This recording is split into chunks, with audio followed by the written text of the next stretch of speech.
Les entretiens surnaturels de Juliette Dargan.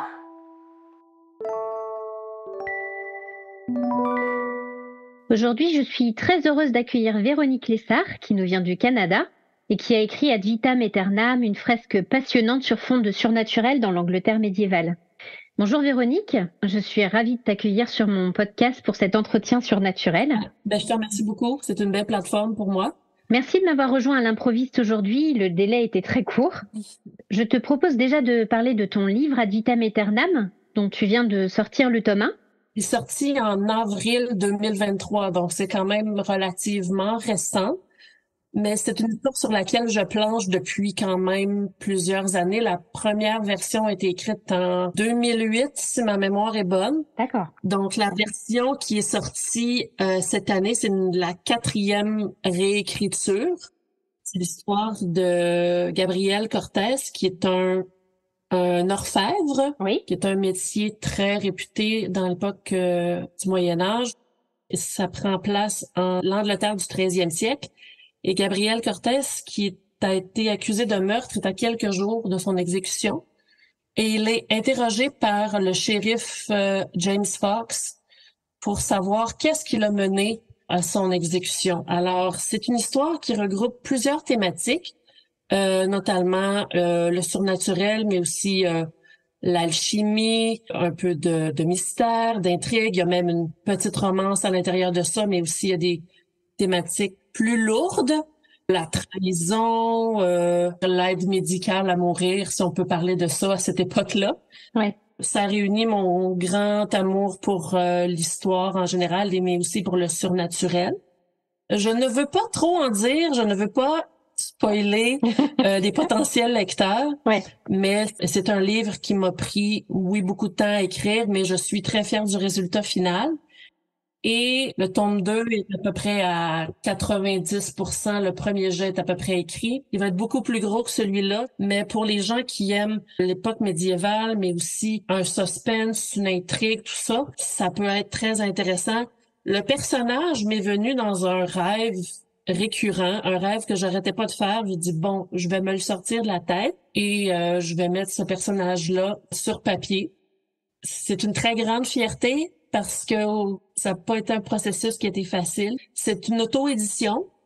Elle est disponible en format papier pour les gens qui voudraient l'avoir en format papier sur Amazon, mais elle est aussi disponible en format Kindle si jamais les gens préfèrent avoir sur une liseuse. Alors je confirme, parce que je l'ai acheté ce matin, j'ai déjà commencé, j'ai pas résisté forcément. Moi j'adore ces thèmes-là et effectivement, alors je suis pas allée très loin parce que malheureusement j'avais un emploi du temps assez chargé aujourd'hui, mais déjà les premières pages et premiers chapitres sont très intrigants. On est tout de suite plongé dans l'histoire, ça donne envie, c'est bien écrit déjà, ça c'est un gros point. Merci beaucoup.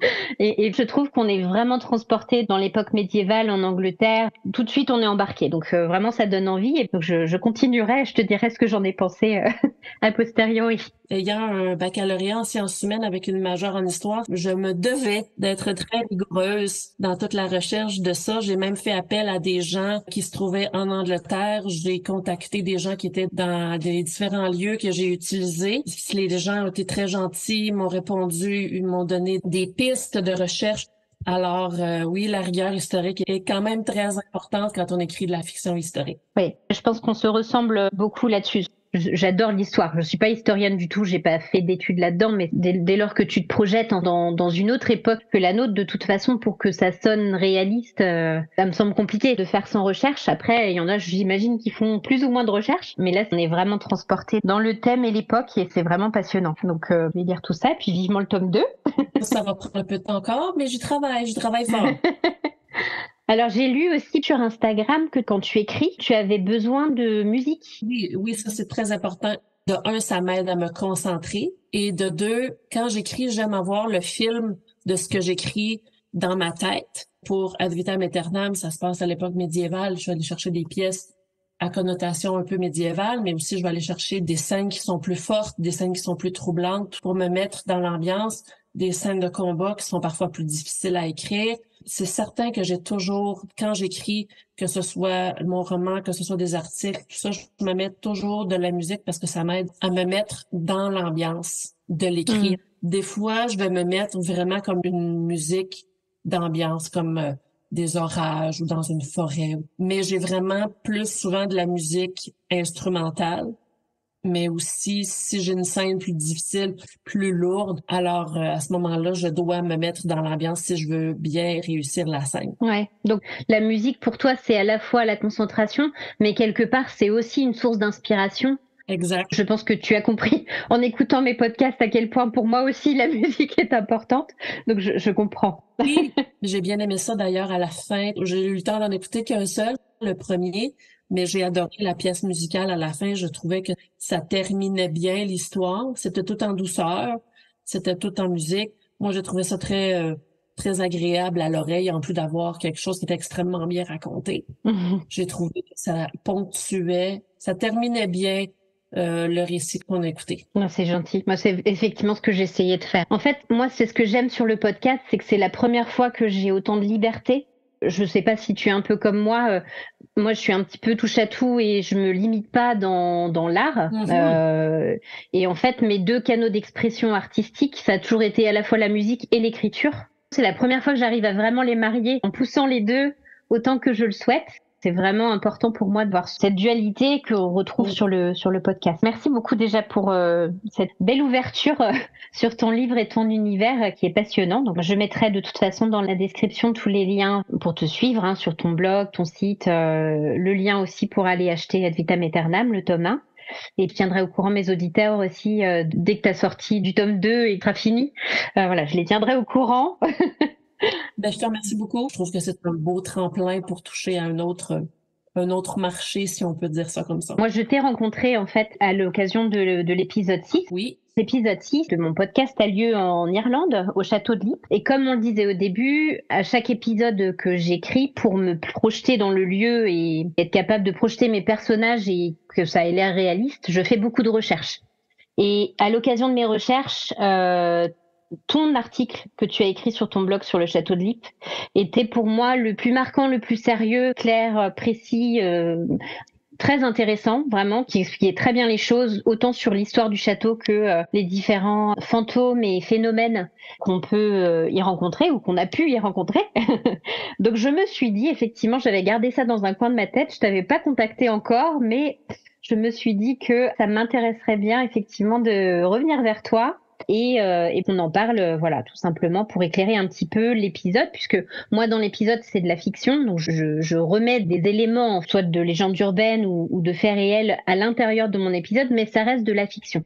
Maintenant, pour éclairer l'histoire auprès de mes auditeurs, ça me semblait intéressant, effectivement, que tu puisses nous expliquer un petit peu l'histoire du château, les différents fantômes, les phénomènes, etc. Le château de Lippe se trouve près de la ville de Roscrea, en Irlande. C'est dans le centre de l'Irlande. J'ai réussi à trouver, c'est vraiment une petite ville qui est autour du château. Il y a des preuves archéologiques comme quoi il y aurait eu une construction à cet endroit-là à l'âge de fer, soit à peu près 500 ans avant Jésus-Christ. Mais la tour, en tant que telle, c'était considéré comme un tower house. C'était vraiment une petite habitation, une fortification qui a été bâtie aux alentours des années 1250 environ. Le nom original du château, c'est un nom qui est en gaélique irlandais et je ne vais pas essayer de le prononcer. En traduction, c'est The Leap of the O'Bannons. À ce moment-là, la légende disait que c'était les deux frères O'Bannon qui auraient sauté du rempart et celui qui survivait avait le droit de régner sur le clan et de construire le château. Mais encore là, on va être beaucoup dans les rumeurs avec ce château-là. Il y a beaucoup de rumeurs. Oui, bien sûr. C'est certain que le clan qui a marqué le plus le château de Lippe, c'est le clan des O'Carroll. Si je peux faire un parallèle avec la culture populaire, pense aux Lannister dans Game of Thrones. Oui. Ça ressemblait à ça. Mais il y a eu énormément de rivalités, mais c'est vraiment en 1557 que le clan O'Carroll a vraiment pris possession du château et l'utilisait comme forteresse principale. D'accord. Donc, à ce moment-là, il y a une histoire qui est quand même assez populaire, qui a malheureusement créé une des histoires surnaturelles. C'était la rivalité entre Thaddeus et Tig, qui étaient les deux leaders qui devaient prendre le contrôle du clan O'Carroll suite au décès du patriarche. Ce qui est arrivé, c'est que Thaddeus, qui était un prêtre, est en train de célébrer la messe et son frère Tig est rentré et l'a malheureusement assassiné devant tous les fidèles qu'il y avait dans l'église. Donc, à partir de ce moment-là, ça a créé la légende de la chapelle sanglante. Mais le clan O'Carroll était reconnu pour beaucoup de démonstrations qui étaient fatales pour plusieurs personnes. L'événement le plus populaire, je dis ça entre grosses guillemets, c'était après une victoire, le clan O'Carroll a invité 40 personnes du clan McMahon dans une grande salle de banquet et tous les membres de la famille McMahon ont été assassinés et ont été jetés dans les oubliettes. C'est sympathique. Très convivial. Alors, ça m'a fait rire, en fait, quand j'ai lu ton article. Tu faisais effectivement référence à la fameuse série Game of Thrones, et c'est vrai qu'on est en plein dedans. Oh oui, tout à fait, tout à fait. Quand j'ai lu ça, j'ai dit, mon Dieu, ça ressemble à l'épisode du Red Wedding. Exactement, ouais. Mais le règne des O'Carroll a duré quand même assez longtemps, jusque vers le milieu du 17e siècle. Mais à partir de ce moment-là, il y a eu vraiment beaucoup de changements qui ont été faits au niveau du château pour vraiment en faire une habitation plus qu'une forteresse. Et c'est vraiment vers la fin du 19e siècle que le château était considéré comme étant un manoir. D'accord. Si tu veux, on peut parler aussi de Madame Darby qui a emménagé là en 1881 avec son mari. Madame Mildred Darby a commencé à écrire des romans de style gothique. On pense Mary Shelley, on pense Edgar Allan Poe, tout ça. C'était vraiment le style qu'elle voulait à l'époque. Très populaire chez les femmes à l'époque, en plus. Oui, tout à fait. Elle avait un nom de plume qui était Andrew Perry. Elle parle vraiment des rencontres inexpliquées qu'elle a fait dans le château, notamment avec l'élémentaire, dont on pourra parler un peu plus tard. Il y aurait des rumeurs comme quoi Madame Darby s'adonnait au spiritisme et à l'écriture automatique, mais je n'ai pas trouvé de source à ce sujet. Donc, ça va rester au rang de rumeurs. Voilà. Bon, encore une fois, si on précise pour l'époque, autant les romans gothiques, ils faisaient enflammer l'imagination, et tout cet attrait vers la mort, vers les morts, vers le spiritisme, c'est pas très étonnant effectivement qu'il y ait ces rumeurs-là, parce que dans la haute bourgeoisie et les milieux un peu éclairés, c'était effectivement à la mode de s'intéresser au spiritisme à cette époque-là. Oui.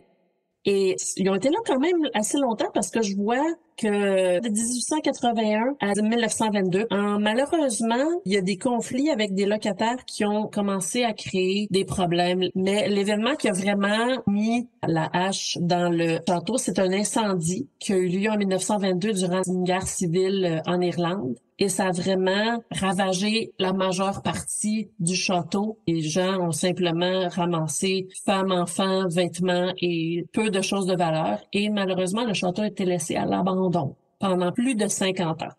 Les gens, avec toutes les rumeurs de fantômes, de surnaturels, tout ça, les apparitions, localement, n'osaient pas trop s'approcher. Le château a été racheté en 74. Puis c'est drôle parce que c'est un lointain ancêtre des premiers propriétaires du château, Léo Bannon, qui a racheté le château et qui a vraiment entrepris des gros travaux de restauration. Depuis 1991, c'est un musicien qui s'appelle Sean Ryan qui vit là avec sa femme et qui a continué les travaux de restauration.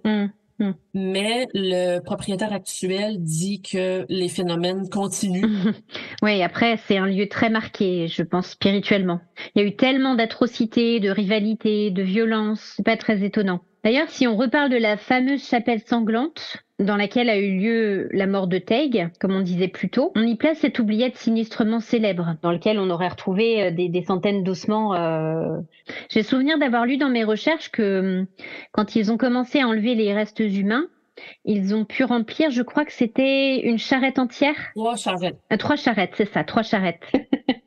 En fait, il y aurait eu, selon les observations qui ont été faites par les gens qui ont trouvé et vidé cette oubliette, des objets qui remontaient aux années 1800. Est-ce que les oubliettes ont été utilisées jusqu'à ce moment-là? Après avoir fait les recherches, qui a trouvé approximativement entre 100 et 150 possibles cadavres là, ça me surprend pas du tout. Les manifestations surnaturelles ont commencé très tôt, peu après la mort de Thaddeus O'Carroll, le prêtre. C'est des gens qui ont commencé à voir des lueurs à l'intérieur du bâtiment. Puis il y aurait eu des murmures de prières aussi, puis des apparitions totales d'un homme encapuchonné. L'âme de cette personne-là n'a pas trouvé la paix, donc est condamnée à rester à cet endroit-là pour l'éternité. Il y a la femme à la cape rouge, qui même quand elle est dans l'obscurité, apparemment, il y aurait une espèce d'aura autour d'elle à cause qu'elle a une cape rouge. Elle courrait vers la personne avec un couteau dans les mains pour ensuite disparaître. C'est une personne, malheureusement, qui a été violentée. Et quand elle aurait cherché de l'aide auprès des membres du clan, elle aurait été assassinée. Donc, j'imagine que c'est un esprit vengeur, mais il aurait été vu à plusieurs reprises. Il y aurait les deux jeunes sœurs aussi, Émilie et Charlotte. Il y en aurait une des deux, c'est Émilie qui serait tombée dans les escaliers ou tombée d'un rempart. Mais les gens qui les auraient vues parce qu'elles viennent souvent d'eux, c'est Charlotte, la plus jeune des deux sœurs, qui tirait sur le manteau des gens, disait « Avez-vous vu ma sœur? » Mais celui-là qui a le plus, je te dirais, capté mon attention, c'est le fameux élémental, qui est mentionné entre autres par Mildred Darby, parce que c'est à elle qu'il est apparu en premier. Elle disait que la première rencontre, elle aurait vraiment senti une odeur de putréfaction, une odeur pestilentielle. Oui. Et elle s'est retournée et la créature humanoïde, qui était très squelettique, qui avait des traces de blessures, des traces de putréfaction, ne l'a jamais attaqué en tant que telle. C'est une créature qui est passive, mais qui peut être très effrayante. La première explication, c'est que la créature prédaterait la construction du château et aurait été conjurée par des druides, protéger la structure qui aurait pu être là à ce moment-là. L'autre théorie, c'est Gerald Fitzgerald, qui était réputé pour être un occultiste et un sorcier et qui aurait pactisé avec les forces du mal et il aurait conjuré l'élémentaire comme source de pouvoir. La dernière rumeur, quand on parlait de Mildred Darby, qui aurait potentiellement fait des séances de spiritisme dans le château de Leap et qui aurait ouvert une porte, provoqué la présence de l'élémentaire. Et les dernières apparitions de l'élémentaire, selon les nombreuses investigations qu'il y a eu, c'est quand même relativement récent. Ça remonte au début des années 2000. D'accord. Est-ce qu'il y en a eu depuis? Je n'ai pas trouvé dans mes recherches, malheureusement. J'ai lu pas mal de choses effectivement sur le château de Leap. Il a la réputation d'être le château le plus hanté d'Irlande et il est beaucoup visité par des chasseurs de fantômes, des amateurs de phénomènes paranormaux. On trouve des vidéos de gens qui ont fait des enquêtes là-bas. Après, moi, c'est vrai que c'est intéressant parce que j'ai vu une vidéo justement du propriétaire avec son esprit un peu musicien. Il était plutôt pas dans le sensationnalisme. Je l'ai trouvé assez respectueux du lieu et très attaché à ce lieu-là. Et voilà, il y a bâti sa vie. Il vit avec ce qui arrive là-bas, avec ce qui y vit. Il est en cohabitation, on va dire, avec certaines énergies, certaines présences. Il s'est passé tellement de choses là-bas. C'est un lieu marqué. Effectivement. Mais le propriétaire actuel, moi, ce que j'avais vu, c'est qu'il y a encore de l'activité surnaturelle, mais lui, il a appris à être vraiment, comme tu disais, respectueux et à vivre avec. Il était conscient qu'en achetant ce château-là, avec toute l'histoire qui est autour, c'est normal qu'il y ait des choses qui se passent. Mais maintenant, le château existe toujours, il est toujours sur pied, mais comme c'est considéré comme une propriété privée, on peut pas se présenter là et dire « Hey, j'aimerais visiter votre château ». Non, on doit réserver et ne pas se présenter à brûle pour point comme ça. C'est quand même une habitation, c'est quand même des gens qui vivent là. Oui, de toute façon, pour n'importe quel lieu, moi, c'est ce que je dis toujours. Cette notion de respect, elle est importante pour les lieux mêmes, pour leur histoire, pour tout ce qui s'y est passé. Moi, je suis toujours partante d'éviter le sensationnalisme et d'être plutôt dans le respect. Pour les propriétaires, pour les anciens propriétaires qui potentiellement pourraient encore y être, le respect, je pense que c'est la bonne valeur dans ce thème-là. Tout à fait, tout à fait.